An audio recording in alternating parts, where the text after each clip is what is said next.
Baltimore is infected. If violent crime is a disease, then after years of a steady remission, it's starting to relapse.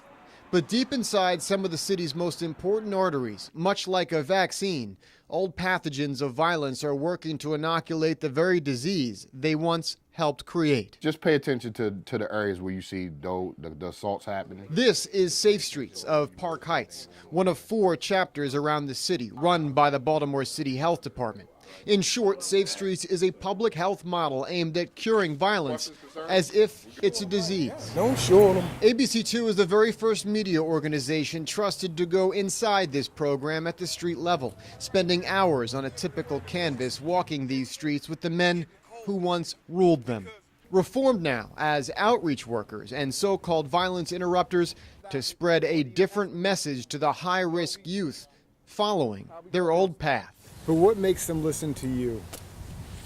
Because I come from these streets. I grew up here. This where I'm from. I'm stopping another black brother from getting hurt. Another black brother from not going to jail. There's so many ways to throw away your life out here. I'm just trying to stop that. Just trying to show them there's a different way. Showing them a different way from the normal these incredibly tough streets have taught them. And walking through their small part of Lower Park Heights on a Thursday night, it didn't take long to see. What people don't understand is like all of this can become a shooting. That's right. Just from them just standing there. And while we were conducting this interview, it nearly did. In the background of our shot, you can see a Safe Streets outreach worker escorting a young man away from a conflict brewing on the corner.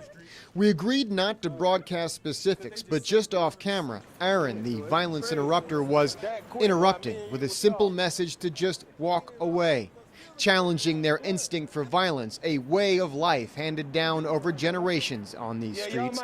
A lesson many watching this may think is obvious, but the code of these streets is an altogether different reality. If we weren't right there, something definitely would have happened. So if we hang in spots where something live would have happened, they know we standing there for something not to happen. Safe Streets data shows 96% of their mediations in Park Heights were, quote, likely or very likely to result in gun violence. And the reason why they don't has everything to do with who these men are. They are Safe Streets' credible messengers. These men have not been saints, each with extensive records, some violent, each from these very same streets from a different time in their lives. We got love for the community, we got love for the hood. That's why we do what we do.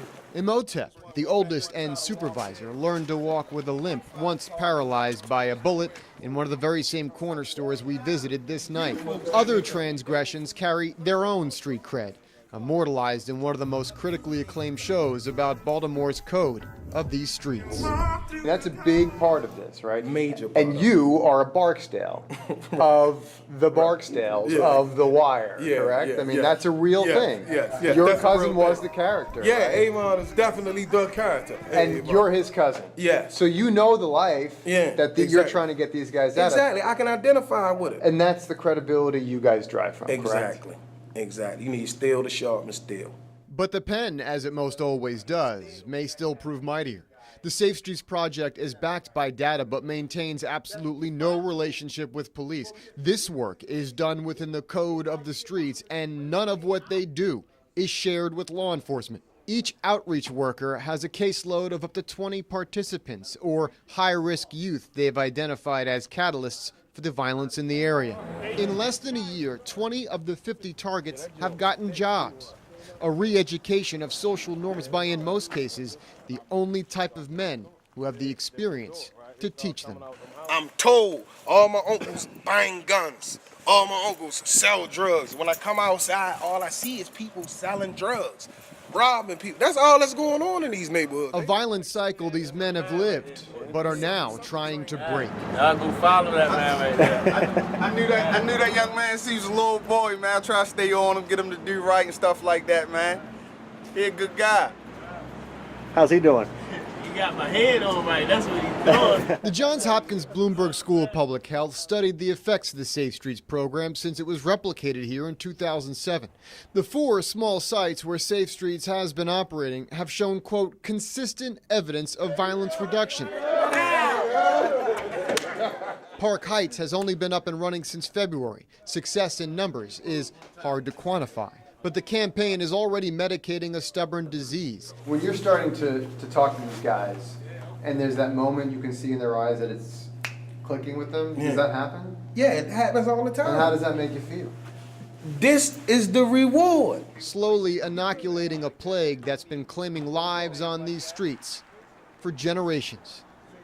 In Park Heights, Brian Kubler, ABC 2 News.